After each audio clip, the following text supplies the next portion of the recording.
Chapter 6 of A Practical Guide to Self-Hypnosis. Recording by Andrea Fiore. A Practical Guide to Self-Hypnosis by Melvin Powers. Chapter 6. How to Attain Self-Hypnosis. Let us begin with the hypothesis that anyone can learn and practice, to some degree, the science of self-hypnosis. We shall assume that you have carefully thought out what you want to accomplish. You have, through self-analysis, come up with reasonable goals of therapy and self-improvement. The next step is the acquisition of the hypnotic state, per se. Before giving you the specific instructions, I would like to clarify a question which invariably arises in teaching a student self-hypnosis. It is, are the suggestions that I give myself as effective as the ones you would give me in hetero-hypnosis?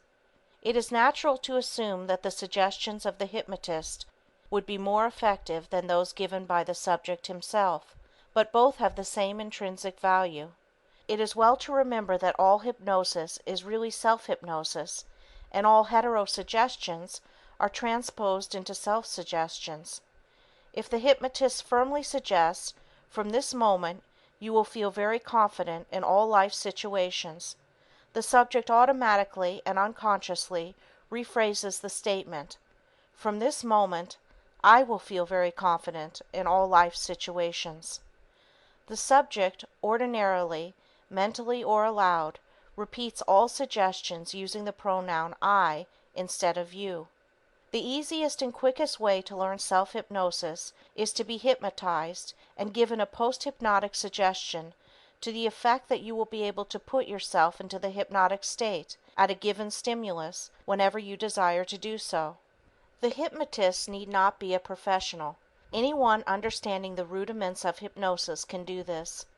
However, let us assume you want to learn self-hypnosis and cannot find help. If you understand and consciously practice the instructions that I shall outline, you will attain your goal. Sit in an easy chair or recline on a sofa or bed. Next, choose a point of eye fixation on the ceiling, preferably a spot behind you, which would normally cause eye fatigue or strain. Now breathe very slowly and deeply. As you do this, repeat aloud or mentally the word sleep as you inhale and deep sleep as you exhale. Do this for several minutes in a very monotonous manner until such a time as you find yourself getting drowsy. Next, suggest to yourself that your eyelids are becoming heavy and tired. The goal is to acquire eye closure using this method. You want to reach a state where it is uncomfortable to keep the eyes open. Once you get your eyes closing, seemingly of their own volition, you have reached the first step in achieving self-hypnosis. You can repeat to yourself such suggestions as, my eyelids are becoming very heavy and tired. My eyes are becoming very watery. My eyelids are blinking. I just want to close my eyes. The moment I close my eyelids, I shall fall into a deep, sound, hypnotic sleep. Even though in a deep state of hypnosis, I shall be aware of my surroundings and be able to direct post-hypnotic suggestions to my subconscious mind. When your eyelids actually become heavy, or when your eyes actually begin to water, you intensify these feelings by repeating affirmative suggestions along these very lines. This is known as the feedback technique, and helps to reinforce the actual condition that exists. Proceeding in this way hastens the actual closing of the eyes and attainment of the hypnotic state, per se. Let us assume that you practice this procedure and seemingly nothing happens. Continue to practice it again and again until such a time as you are able to achieve an eye closure. You will eventually be able to do this within a relatively short period of time. One of the best times to practice the technique just given is when you are falling asleep at night. The lights are out and you are lying in bed. Choose an imaginary spot above and behind your eye level so there is some strain on the eye muscles. Now begin giving yourself suggestions that your eyelids are becoming heavy, etc. The reason this period is such an excellent time to practice self-hypnosis is that the suggestions you give yourself spill over into your subconscious as you drift from consciousness to unconsciousness. It's like telling yourself to wake up at a certain time in the morning. The suggestion reaches your subconscious and activates you consciously to awaken.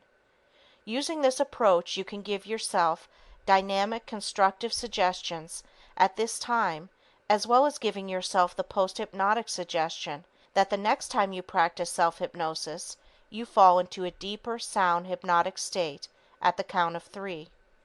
You also emphasize that your eyelids will close involuntarily whenever you relax for 5 minutes, and afterwards count to 3. This conditioning process will be augmented by the use of the sleep period.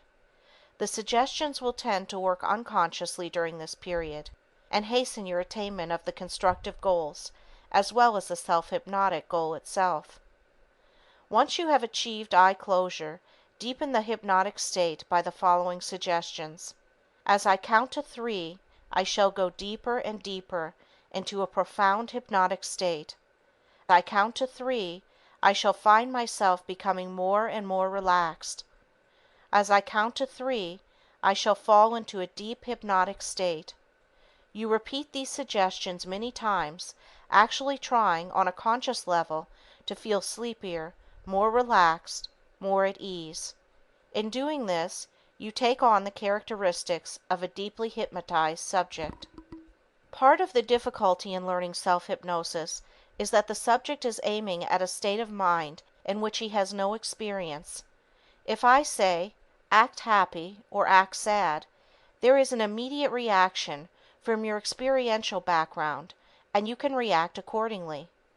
If you have never seen anyone hypnotized and I say, act as though you were hypnotized, you must, of necessity, act in a manner that you would assume approximated that of hypnosis.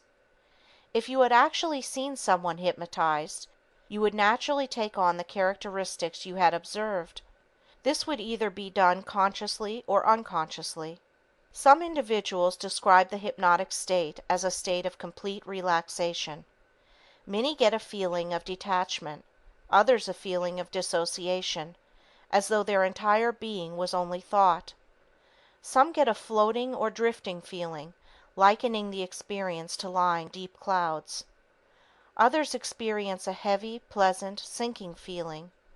Still others get a feeling of peace and serenity. Many describe the hypnotic state as being akin to the state just prior to falling asleep, or like daydreaming, and they experience the same reactions. Yet there are some who do not feel a definite change. They describe it by saying, I just felt that I had my eyes closed. I heard everything and was completely aware at all times. Since it is possible to direct your feelings, reactions, I would suggest that you aim for a completely relaxed, comfortable state. You have now reached the point where your eyes are closed, and you have given yourself further suggestions to deepen the state of hypnosis. This has taken from about 6 to 10 minutes. You are not sure, though, that you are under hypnosis. There are many ways to test this, and I shall outline one of these tests later in this chapter. However, for your initial attempts, it isn't too important whether or not you are under hypnosis. You are still to give yourself the post-hypnotic suggestion that the next time you attempt to hypnotize yourself, you will fall into a deeper and sounder state after you have relaxed for about 5 minutes and counted to 3. In your initial attempts, you will be trying to establish a conditioned response to the count of 3, which will subsequently cause your eyes to close and put you under hypnosis. Eventually, you should react instantly to the count of 3 or any other cue you may use to trigger the response. The key words or stimulus become associated with the action that you seek. Through repetition, just thinking about the stimulus can bring on the response. This is known as ideomotor action and is present in the waking as well as the hypnotic state.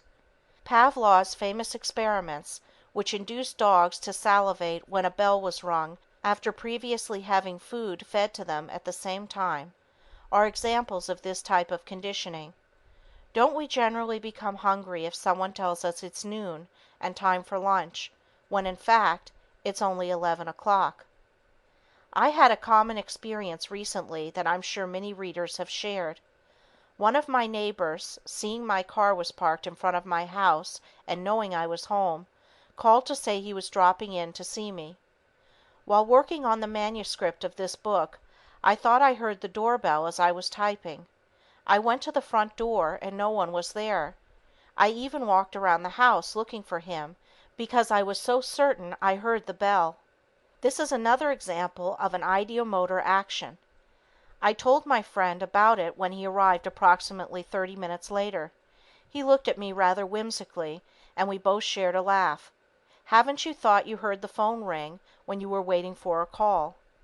In the chapter, How Does Self-Hypnosis Work?, stress was laid on the importance of the visual imagery technique. During every attempt to achieve self-hypnosis, you attempt to visualize yourself going into the hypnotic state. Once you have deepened the state, you begin the process of visualizing yourself exactly the way you want to be. You may experience difficulty at first, but as you keep at it, you will be able to picture yourself the way you want. You use the visual imagery technique whether you think you are under hypnosis or not. These images become clear as you constantly hammer home these suggestions. This is the exact procedure necessary, and you needn't complicate it. Let us suppose that you are getting your eyelids to close at the count of 3 and have achieved a good state of relaxation. With these prerequisites, you can anticipate going deeper into the hypnotic state. Actually, being able to get the eyes to close at a specific count is the first level in determining if the subject has gone under hypnosis. If you have conditioned yourself this far, then you can go to the next step. The next test is called the swallowing test. You mentally give yourself suggestions that as you slowly, to yourself, count to 10, you will get an irresistible urge to swallow one time. You further suggest that this will happen even before you reach the count of 10. You then begin to count. 1. My throat is parched, and I feel an irresistible urge to swallow one time. 2. My lips are becoming very dry, and I feel an irresistible urge to swallow. 3. My throat feels very dry, and I feel an irresistible urge to swallow one time. 4. Before I reach the count of 10, the urge to swallow one time will become irresistible because my lips and throat are so dry. 5. Once I swallow, I shall no longer have the urge to swallow again, and as I swallow one time, I shall fall into a deeper and sounder state of hypnosis. Continue with similar suggestions, repeating and affirming the suggestions about swallowing. Once you actually swallow, you discontinue the suggestions, and instead, give yourself suggestions that you are falling deeper and deeper into a sound hypnotic state, and that the constructive suggestions you now give yourself will work for you. Once again, you practice visual imagery, seeing yourself the way you want to be, while fortifying this image with forceful, positive suggestions. You close by giving yourself suggestions that you will enter the hypnotic state whenever you relax for 5 minutes and count to 3. The suggestions are just as effective whether given aloud or mentally. Many subjects report that they are reluctant when it comes to giving suggestions to themselves. I can only say that as you continue to work with yourself, you will develop confidence in giving yourself suggestions. In order for the suggestions to be effective, they cannot be given in a reticent or hesitant manner. They must be given with enthusiasm and anticipation. If you assiduously follow these instructions, you will derive the benefits you seek in the shortest possible time, and witness the positive, tangible results of your suggestions and efforts. In the next chapter, you'll learn how to deepen the self-hypnotic state. End of chapter 6. Recording by Andrea Fiore.